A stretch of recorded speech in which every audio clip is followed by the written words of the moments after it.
কচুয়া চাঁদপুর থেকে আসছে আল আমিন নীরব।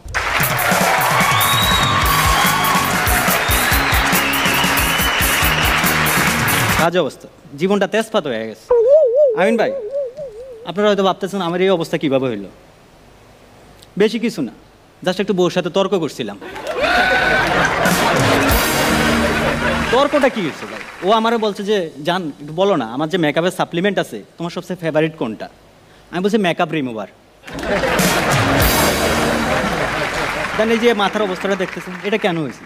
ও আমারে বলছে রাত্র 2টা, আমার বলতেছে কাপড় কাচতে। আমি অসম্ভব, এটা আমি পারবো না। আমি প্রথমে তোমার পা টিপবো, দেন কাপড় কাচবো।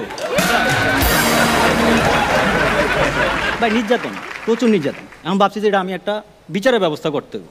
আমি সালিশের কাছে গেলাম, যা বলছি মাতাব্বর সাহেব বাইরে আসেন, বিচার আছে।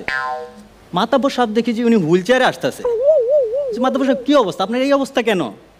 বাবা বেশি কিছু না, একটু বউর সাথে তর্ক করছিলাম। কি জানি বলতে আসছো? আমি না রাশিয়ার ইউক্রেনের যুদ্ধের খবরটা একটু জানতে আসছি।